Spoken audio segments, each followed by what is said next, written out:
أبا عبد الله يا أبا عبد الله.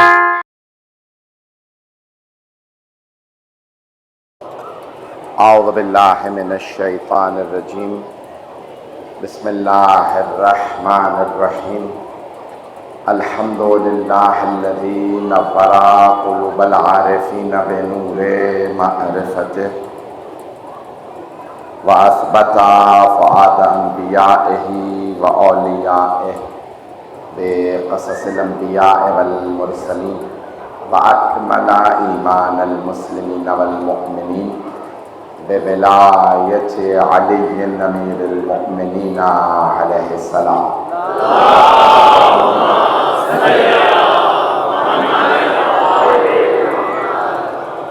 والصلاة والسلام والتحیۃ والاکرام علی افضل الموجودات العبد المؤید والرسول المسدد المصطفى الامجد المحمود الاحمد اعنی ابا القاسم محمد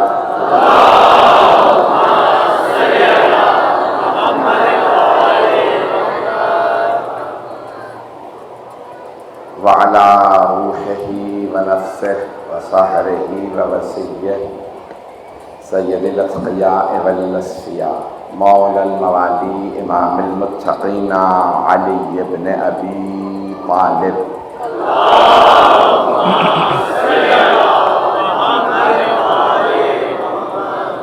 وعلى أوصيائه لا سيما بقية الله في الأرض روحي وأرواح العالمين لتراب مقدمه الفداء واللعنة الدائمة على أعدائهم أجمعين من الآن إلى قيام يوم الدين. أما بعد فقد قال أمير المؤمنين علي بن أبي طالب عليه الصلاة والسلام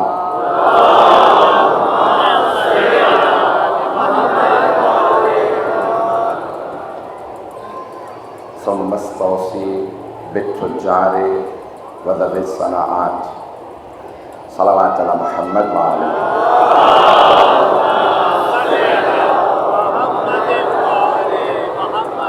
عزیزان گرامی، خط کی بالکل آخری مراحل میں ہوں. اس سال انشاءاللہ میری کوشش ہے کل اور پرسوں کی مجلس میں میں اس موضوع کو مکمل کر دوں. اس سال کیونکہ کربلا نہیں جا رہا تو مغرب کے فوراً بعد روزے عاشور انشاءاللہ شام غریبہ کی مجلس سے آپ کی خدمت میں مسائل پیش کروں گا اور آئندہ برس ایک نئے موضوع کو لے کے خدمت میں حاضر رہوں گا. جو موضوع ہے میں اسے مکمل کرنا چاہتا ہوں. خط کے اختتام پہ مولا فرما رہے ہیں کہ مالک نے آپ کو وصیت کرتا ہوں. ثم توصی، یہ وصیت سے ہے لفظ، میں آپ کو وصیت کرتا ہوں. بعض جگہوں پہ مولا فرماتے ہیں کہ میرا یہ آپ کے لیے فانظر، اس میں دیکھیے گا، اس پہ عمل کیجئے گا، اس پہ اپنی نظر رکھیے گا. وصیت کا لفظ بہت مضبوط لفظ ہے، یہ چھوٹا لفظ نہیں ہے. تو مولا فرما رہے ہیں کہ مالک ثم استوصی، میں آپ کو وصیت کرتا ہوں للتجار، تاجروں، والصناعات وذوی الصناعات، اور جتنے بھی یہ مختلف صناعات کے ماہرین ہیں، سکلز ہوتے ہیں نا، جیسے جتنے کام کرنے والے ہیں، دکاندار ہیں، بڑائی، جتنے بھی ان کے متعلق وصیت کرتا ہوں کہ ان کا خیال رکھیے گا. معاشرے کے رزق کی چکی ان لوگوں سے چلتی ہے. کتنے خوبصورت انداز میں مولا وصیت کر رہے ہیں. میں ان الفاظ کو تھوڑی سی وضاحت کرنا چاہتا ہوں. تو یوصیکم اللہ للذکر مثل حظ الانثیین، اللہ بھی تمہیں وصیت کرتا ہے. اللہ فرما رہا ہے قرآن میں، اللہ وصیت کرتا ہے. یہ وصیت لازمی نہیں کہ موت کے وقت ہو. وصیت کا مطلب ہوتا ہے کسی چیز کی اہمیت بہت زیادہ ہے. اللہ وصیت کرتا ہے کہ اپنے بیٹے بیٹیوں کو اپنے ترکے میں سے حصہ دے کے جانا. اللہ وصیت کر رہا ہے بیٹے بیٹیوں دونوں کا حق دینا، بیٹے بیٹیوں دونوں کا حق دینا. یہ غیر مسلموں میں تھا کہ بیٹیوں کو حق نہیں ملتا تھا. کچھ لوگ پہنچ گئے ہیں. یہ ہندوؤں میں آج بھی ہے، اور اس زمانے میں مشرکین میں تھا کہ بیٹیوں کو حق نہیں ملتا تھا. اسلام میں بیٹیوں کو حق ملتا ہے. میں نہیں پہنچا پا رہا. اگر کوئی مسلمان ہو کے بھی کسی بیٹی کا حق نہ دے، جو پہنچ رہے ہیں میرے جملوں پہ غور فرما رہے ہیں اس جانے کے لیے، اس کا مطلب ہے ابھی پوری طرح اسلام بھی عمل نہیں کر رہے ہیں۔ جو آدمی کہے کہ نہیں کسی کی بیٹی کا حق نہیں دوں گا، اور سب سے زیادہ سرور کائنات فرماتے ہیں ہر رشتہ کل حسب و نسب منقطع یوم القیامہ۔ یہ شیعہ سنی دونوں کتابوں میں ہے، مجھے پتا ہے مشترک مجمع ہے، میرے بھائی مجھ سے ملتے رہتے ہیں، یہ شیعہ سنی دونوں کتابوں میں رسول اسلام کی حدیث موجود ہے، کل حسب و نسب منقطع، روز قیامت ہر نسب ہر حسب ٹوٹ جائے گا، ہر رشتہ ٹوٹ جائے گا، کسی رشتے کو کچھ نہیں ہوگا روز قیامت کوئی سوائے میرے حسب نسب کے۔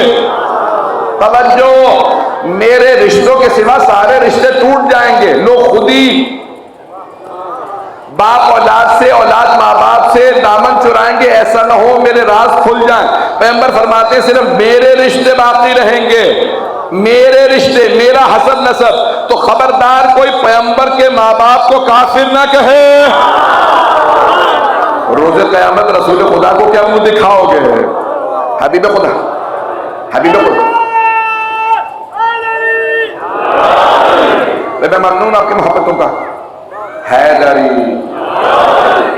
عزیزان گرامی، ہر حسب نسب ٹوٹ جائے گا، رسول خدا فرماتے ہیں سوائے میرے حسب نسب کے۔ اسی لیے یہ جو سادات کا احترام کہا گیا، اس لیے نہیں کہہ رہا کیونکہ میں ہوں، پیغمبر اسلام نے کہا میرا حسب نسب نہیں منقطع ہوگا۔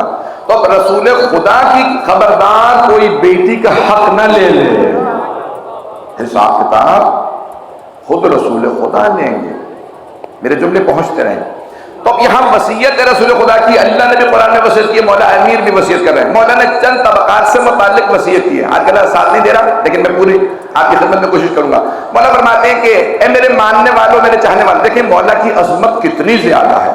اسی کما، اے میرے دونوں بیٹوں حسن و حسین، میں آپ دونوں کو وصیت کرتا ہوں۔ پھر کہتے ہیں وہ جمیع ولدی، اپنے تمام بیٹوں کو۔ پھر کہتے ہیں وہ جمیع شیعتی، اور اپنے سارے شیعوں کو۔ مولا آپ کی عظمتوں کو صلاح، آپ نے اپنے شیعوں کو اتنی عزت دی ہے کہ اپنے بیٹوں کے ساتھ آپ نے وصیت میں شریک رکھا۔ پھر فرماتے ہیں اتنا ہی نہیں صرف شیعوں کو، ومن بلغ کلامی، جس تک میری بات پہنچ رہی ہے وہ بھی علی کی وصیت پہ عمل کرے۔ اب پتہ چلا جس میں بھی انسانیت ہوگی وہ علی کی بات کو رد نہیں کرے گا۔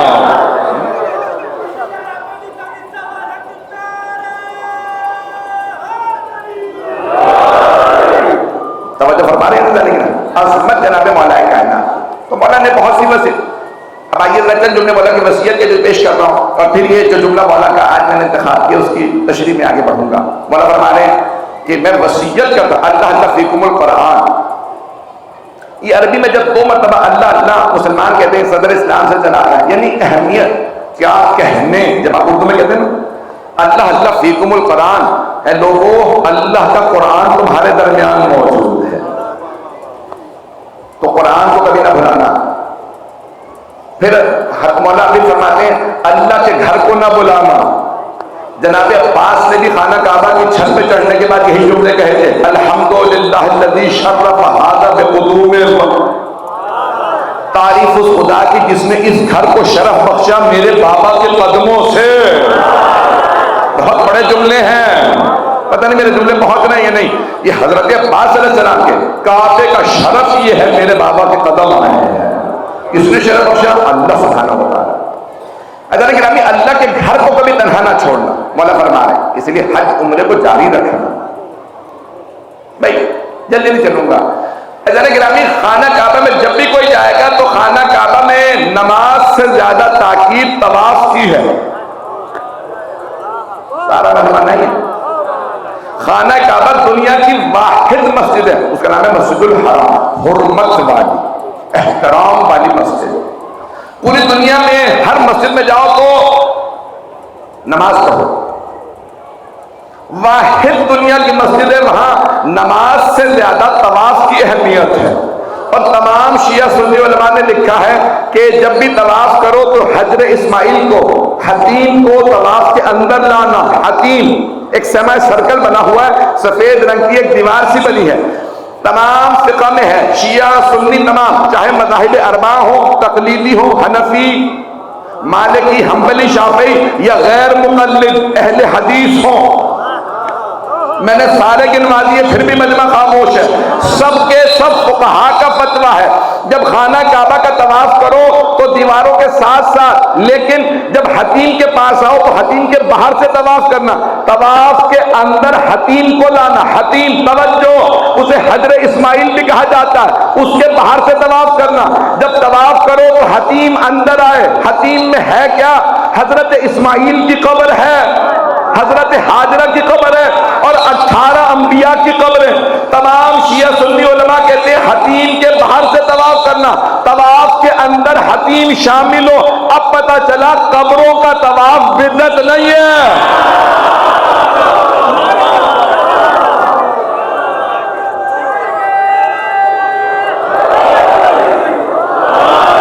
میرے جملے پہنچ رہے ہیں؟ قبروں کا طواف بدعت ہوتا تو اللہ کہتا ہے پہلے یہ قبریں یہاں سے نکال دو۔ کربلا کے طواف کرنے پہ اعتراض کرنے والوں پہلے حج تو دیکھ لو۔ اعتراض وہی کرتے ہیں جنہیں پورا دین معلوم نہیں ہوتا۔ مولا فرماتے ہیں کہ اے میرے بیٹوں، میرے شیعوں، اللہ کے گھر کو تنہا نہ چھوڑنا، پھر اپنے نبی کے روضے کو تنہا نہ چھوڑنا۔ مولا کے وصیت کے جملے میں جلدی پیش کر رہا ہوں۔ پھر مولا فرماتے ہیں کبھی بھی یتیموں کو تنہا نہ چھوڑنا، کبھی یتیم محسوس نہ کریں میں لاوارث ہوں۔ میں نے تمہارے نبی سے سنا ہے، صحیح بخاری میں بھی ہے، صحیح بخاری میں ہے، شیعہ سنی تمام نے لکھا ہے، کافر الیتیم کا ہاتھین معیہ فی الجنہ۔ حبیب خدا نے صحابہ کے مجمع میں مسجد نبوی میں فرمایا کہ یتیم کی کفالت کرنے والا میرے ساتھ جنت میں ایسے جائے گا جیسے دو انگلیاں ساتھ رہتی ہیں۔ ایک عام یتیم کو پالنے والا تو جنت میں جائے گا، اور جس ابو طالب نے کائنات کے سب سے عظیم یتیم محمد مصطفیٰ کو پالا، او مسلمانوں ان کے متعلق کیا خیال ہے؟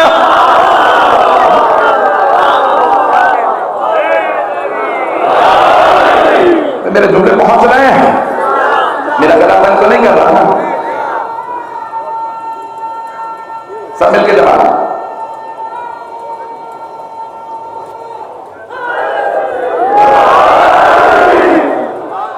مولا امیر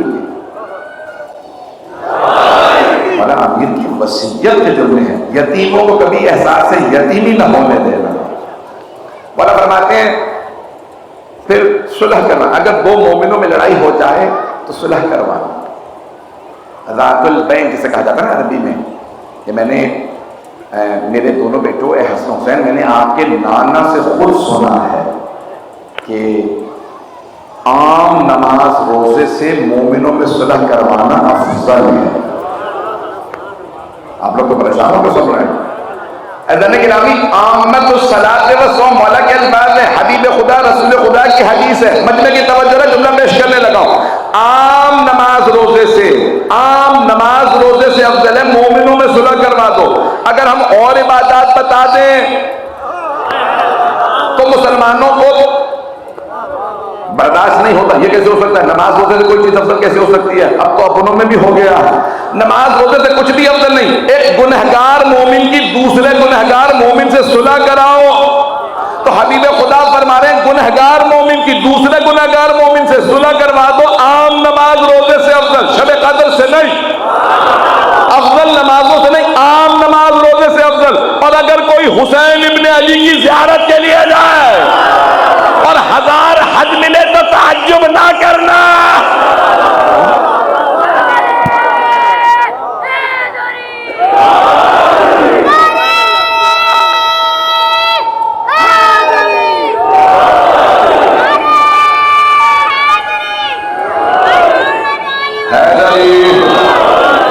توجہ فرما رہے ہیں؟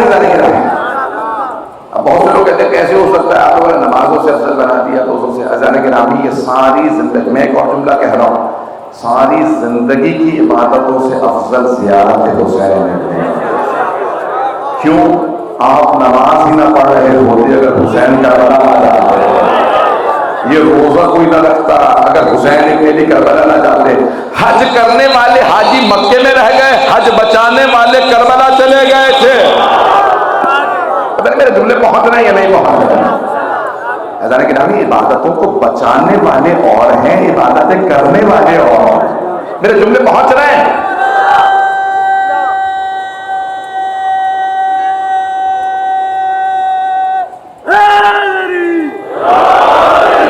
توجہ ہے نا میرے ساتھ؟ عزیزان گرامی، یہ عبادتیں بچانے والی ہستیاں اور ہیں۔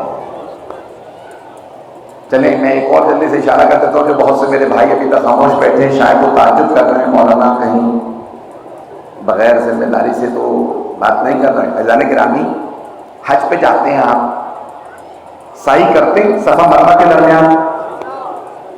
سعی کیا ہے؟ سعی یعنی کوشش۔ تو وہاں پہ آپ سعی کوشش کیوں کرتے ہیں؟ کیا کوشش کر رہے ہیں؟ کیا ہوا تھا وہاں؟ ایک بی بی جناب ہاجرہ جو نہ نبی تھی نہ رسول تھی نہ امام تھی، ایک نبی زادے کو بچانے کے لیے دو پہاڑیوں کے دوران ماں کی محبت کی وجہ سے تڑپتے ہوئے چلی تھی۔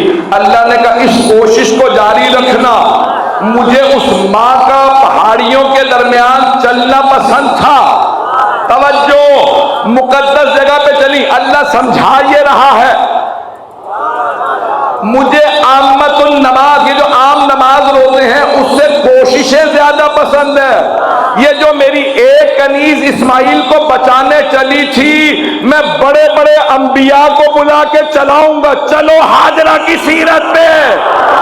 اور اگر کربلا پہلے ہوئی ہوتی تو اللہ کہتا چلو زینب کی سیرت پہ۔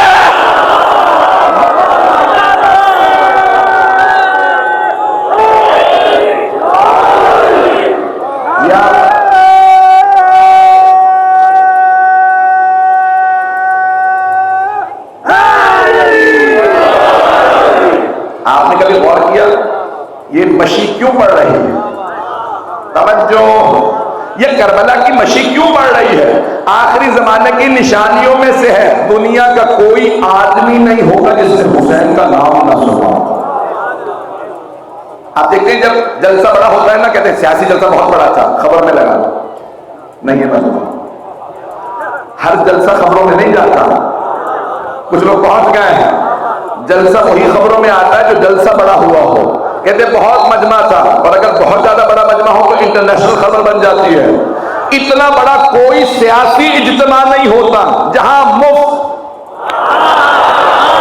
نے کچھ نہیں کہا ہے، یہاں کھانے کھلائے جاتے ہیں، مہینوں تیاری ہوتی ہے، پرچے بانٹے جاتے ہیں، اشتہار لگائے جاتے ہیں، تب جا کے اتنا مجمع نہیں آتا۔ کربلا میں لوگ اپنے پلے سے خرچ کرتے ہیں، اپنے بیل گائے بیچ کے، گاڑیاں بیچ کے، مکان بیچ کے جاتے ہیں۔ پتہ چلا دنیا کے سیاستدان اور ہیں، الہی امام اور۔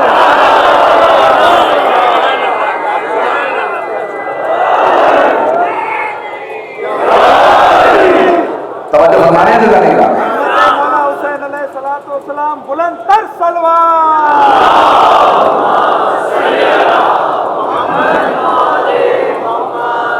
عزیزان گرامی، یہ جو وصیت کے جملے ہیں مولانا جان، میرے بھائی سلامت رہیں، میرے بچے سلامت رہیں۔ عزیزان گرامی، جو جملے ہیں جناب امیر المؤمنین کے، میں وصیت کر رہا ہوں، اللہ کے گھر کو تنہا نہ چھوڑنا، اللہ کی کتاب کو تنہا نہ چھوڑنا، ان عبادات کو، مومنین میں صلح کرانے کو۔ پھر کہتے ہیں مالک معاشرے کے ہر طبقے کو دل سے لگا کے رکھنا، اور اگر خزانے خالی ہوں تو رعایا کو محبت ہی دے دینا۔ میں نے جملہ کہہ دیا، آپ نے سن لیا، رعایا یعنی عوام۔ مولا فرماتے ہیں مالک اگر خزانے خالی ہو نا، رعایا کو محبت دے دینا، عوام محبت سے بھی خوش ہو جاتی ہے۔ بھائی پاکستان کے حکمرانوں سے کہہ دو اب شکایت نہ کریں، خزانے خالی ہیں، میں کیا کروں؟ کچھ نہ کرو، محبت تو دو۔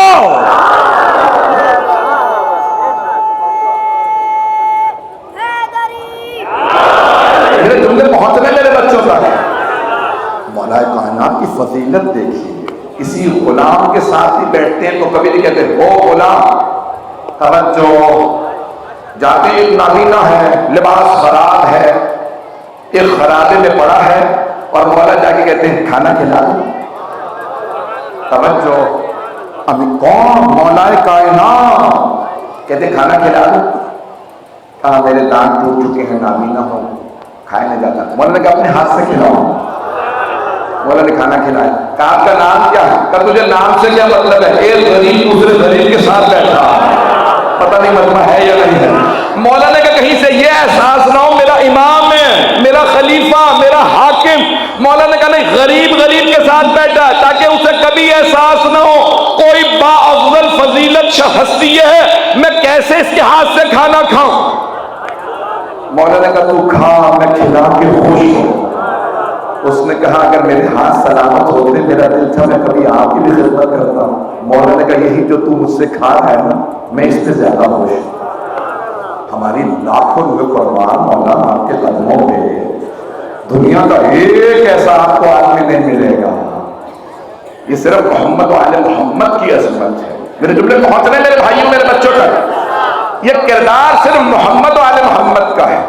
یہ کردار صرف رسول خدا اور ان کے اہل بیت کا کردار ہے.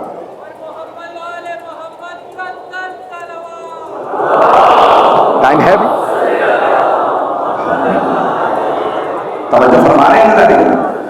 مولا فرما رہے ہیں وصیت کرتا ہوں کہ یہ جتنے کام کرنے والے ہیں ذوی الصناعات یعنی جتنے بھی معاشرے کے اندر مختلف مہارتیں رکھنے والے, اسکل رکھنے والے, یا تو علم حاصل کریں. میری ایک وصیت ہے بچوں کو, نوجوانوں کو, تعلیم حاصل کریں. تعلیم حاصل نہیں کر سکتے تو کوئی نہ کوئی اسکل ضرور سیکھیں, کوئی نہ کوئی مہارت ضرور حاصل کریں. انسان جو مہارت رکھتا ہے اسے کوئی روک نہیں سکتا. ایک اور دوسری وصیت کو بھی ذہن میں رکھیے گا کہ غربت تانا نہیں ہے, کام چوری تانا ہے. کام چور نہیں ہونا چاہیے.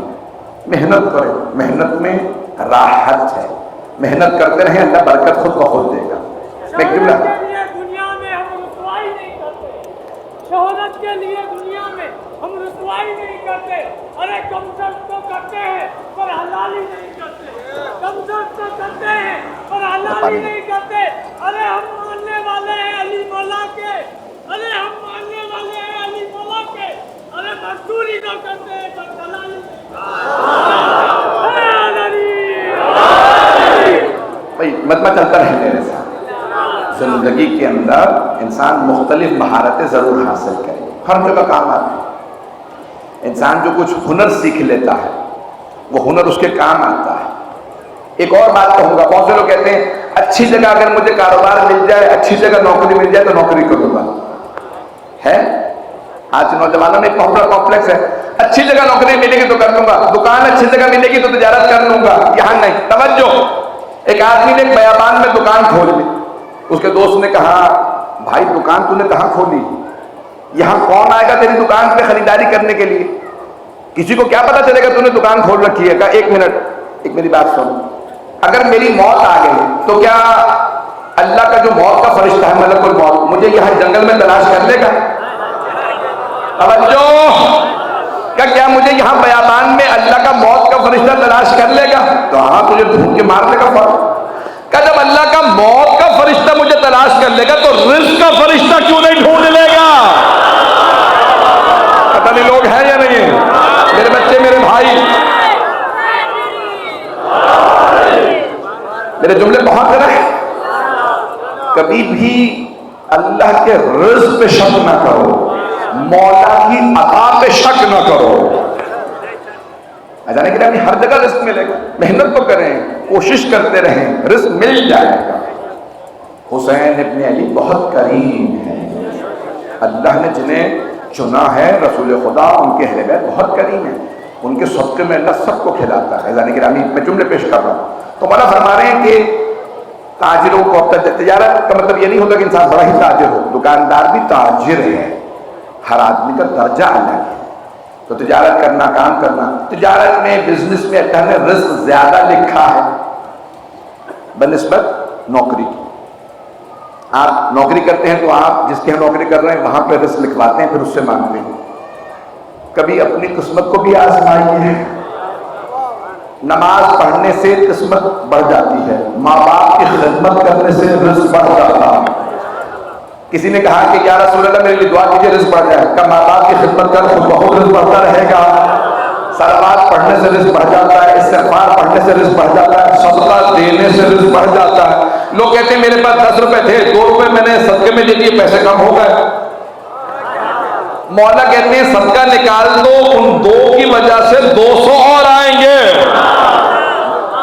صدقہ نکال کر تصدق ترزق، مولا فرماتے ہیں صدقہ دو، رزق نازل کروا لو۔ میں جلدی سے اشارہ کروں گا نوجوانوں اور بچوں کے لیے۔ ایک آدمی مسجد میں بیٹھا دعا مانگ رہا تھا، پروردگارا 100 روپے دے دے، 100 روپے۔ دوسرا والا اسی کے پاس بیٹھا، پروردگارا 1 لاکھ روپے دے دے۔ وہ اونچی اونچی مانگ رہا تھا 100 روپے۔ اس نے کہا بھائی تم میں شرم نہیں آ رہی، میں 1 لاکھ مانگ رہا ہوں، تم ساتھ ہی بیٹھ کے 100 روپے مانگے چلے جا رہے ہیں، تو زیادہ ہی مانگ لو۔ مجھے خیال آ رہا ہے کہ یہ 100 مانگ رہا ہے، میں 1 لاکھ مانگ رہا ہوں۔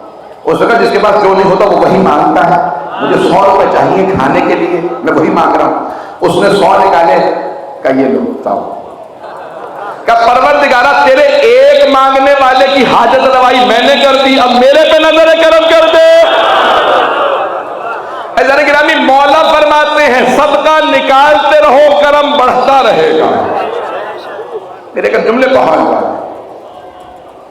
عزیزان گرامی، یہ کائنات کا نظام چلتا ہے، جن کے ہاتھ بند ہوتے ہیں ان سے نہیں، جن کے ہاتھ کھلے ہوتے ہیں ان سے۔ یہ جو سرور کائنات کے گھر میں فاقہ ہے، آپ کو پتا ہے ملکۃ العرب جناب خدیجہ الکبریٰ صاحب نے، اور جب بی بی دنیا سے گئی، یہاں تک تاریخ میں ملتا ہے کہ جناب خدیجہ جو برقع پہنتی تھی نا، جو لباس طویل تھا، کرتا بی بی کا، تو کنیزیں پکڑ کے چلتی تھی، اتنی دولت تھی جناب خدیجہ۔ اور جب دنیا سے جا رہی تھی تو کفن کے پیسے نہیں تھے، پیسہ کہاں گیا؟ مسلمانوں پہ خرچ کر دیا، اور ایک مرتبہ کبھی نہیں کہا وہ مسلمانوں میرے ٹکڑوں پہ بنتے ہو، میرے احسانات کے تلے دبے ہو۔ عزیزان گرامی، اللہ نے جناب فاطمہ الزہرا کے لیے فدق کیوں رکھا؟ یہ ساری دولت جناب فاطمہ کو کیوں دی؟ اللہ بھی جانتا ہے خدیجہ کی بیٹی ہے، یہ جوڑے گی نہیں، امت پہ خرچ کرے گی، پیسے جمع کر کے غنی بننا اور ہے۔ یہ وہ ہستیاں ہیں جنہوں نے سب کچھ لٹا دیا۔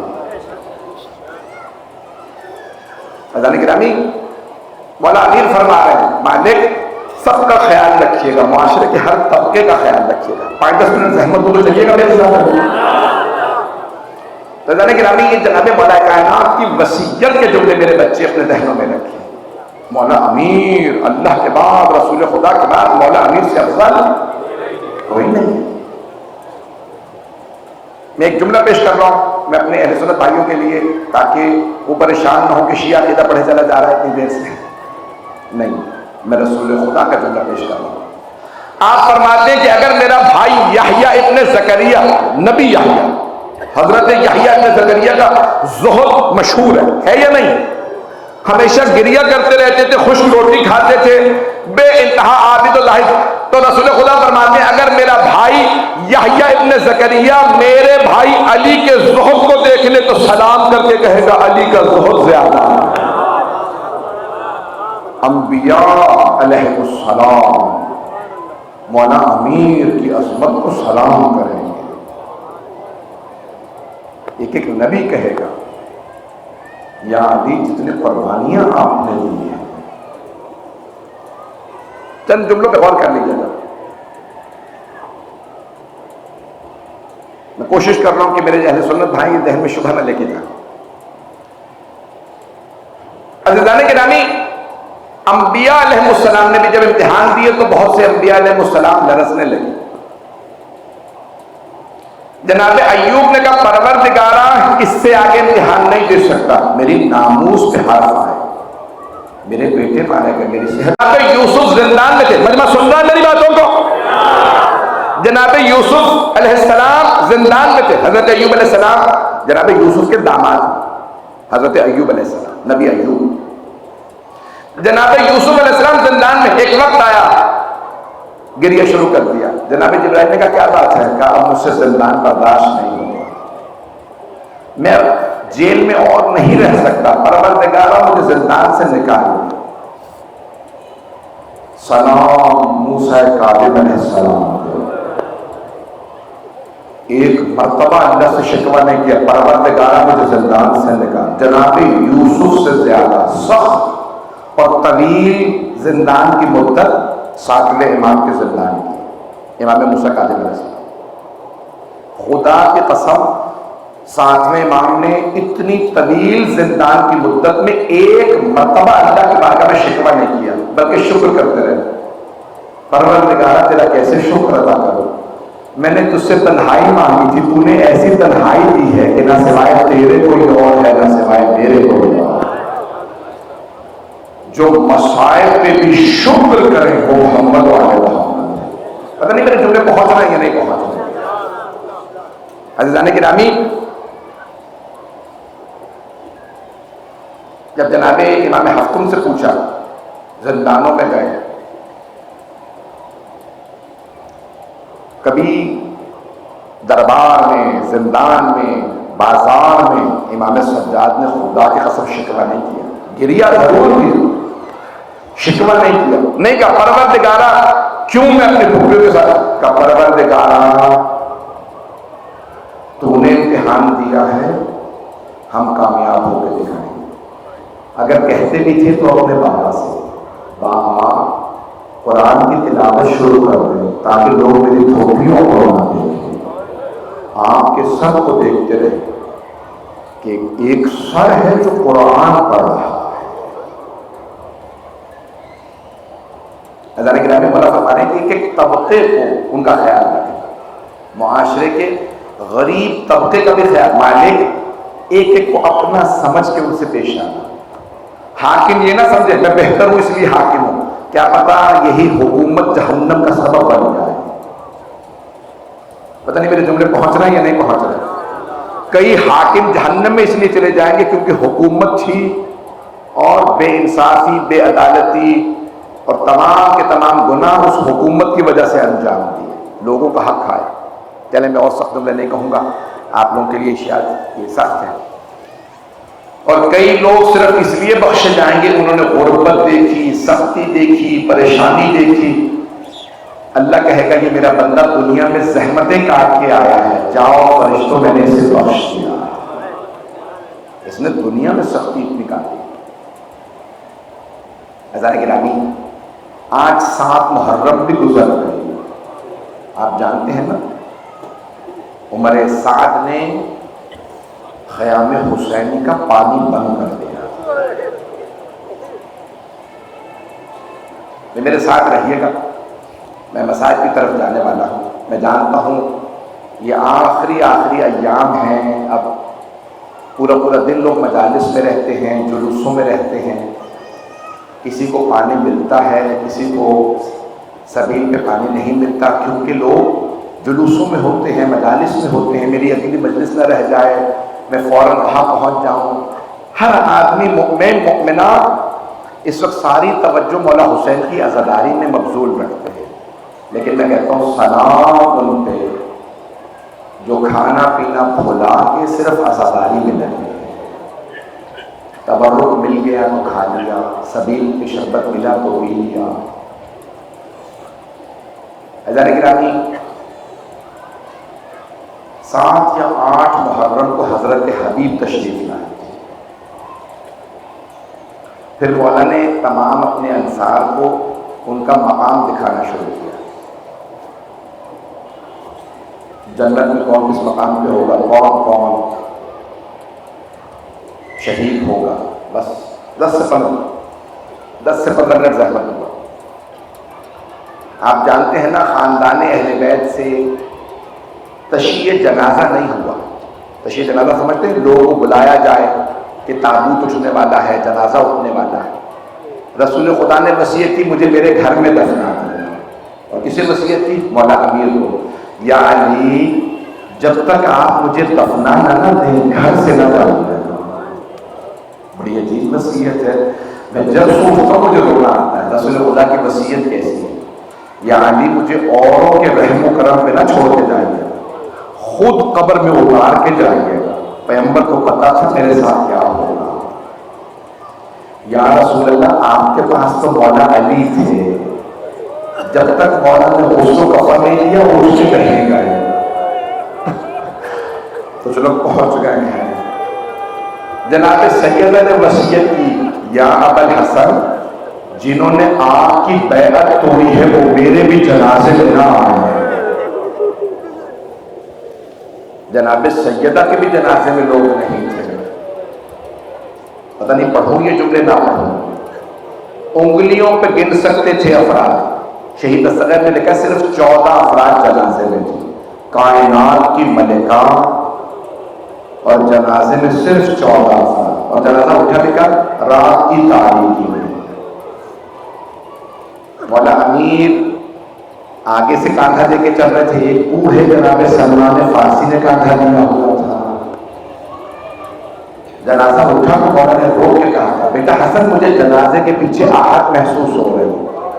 مولا حسن 9 برس کے تھے. کہا بابا زینب آ رہی ہے.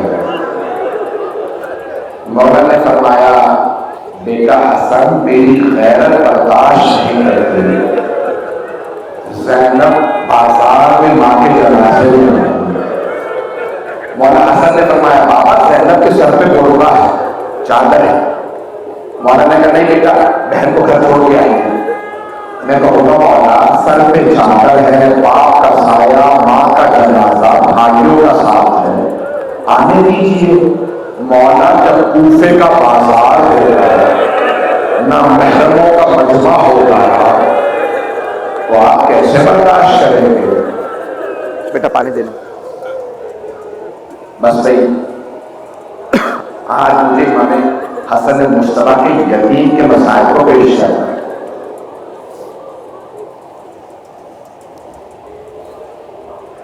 آج مظلوم باپ کے مظلوم بیٹے کے مسائل ہیں. آپ پہنچ تو گئے ہوں گے. تیسرا جنازہ مولا علی کا جنازہ ہے. مولا نے وصیت کی صرف میرے بیٹے میرے جنازے میں جائیں، کسی کو خبر نہ کیجیے گا.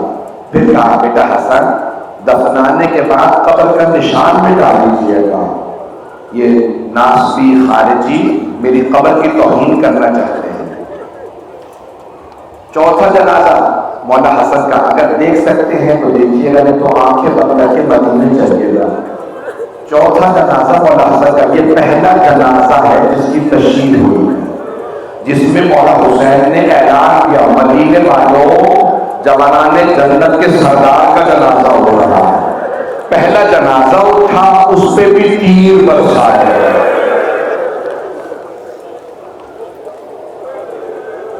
پہنچ رہے ہیں لوگ. پہلا جنازہ اٹھا ہے خاندان اہل بیت کے گھرانے سے. پنجتن پاک کا پہلا جنازہ. آئے ذرا میرے ساتھ چلیے مدینے. میں 2 جملے جناب قاسم کے تمہیدن پڑھ دوں. اگر دیکھ سکے تو دیکھیے گا نہیں تو آنکھیں بند کر کے مدینے چلیے گا. جب مولا حسن کو زہر دے دیا گیا مولا نے فوراً خادم سے کہا میرے بھائی حسین کو بلا دو، عباس کو بلا دو، محمد حنفیہ کو بلا دو.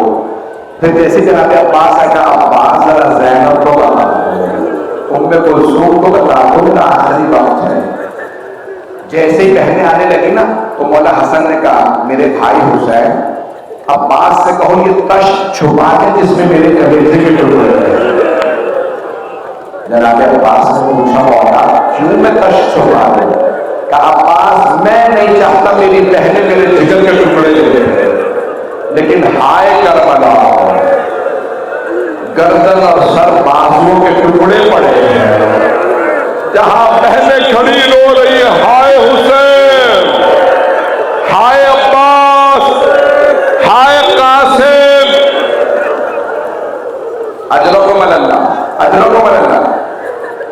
بھئی آج رونے میں بخل نہ کیجیے گا. 7 محرم گزر گئے، کل پرسوں 2 ہی دن تو ہے. پھر اس کے بعد زہرا کا گھر اجڑ جائے گا. آج میں کیسے پڑھوں میں بہت رک رک کے پڑھ رہا ہوں. کون سا جملہ کہوں کون سا جملہ نہ کہوں. بس یہ ضرور دیکھیے گا میری طرف. جناب عباس نے تش چھپا دیا. مولا حسن نے آواز دی پشت پہ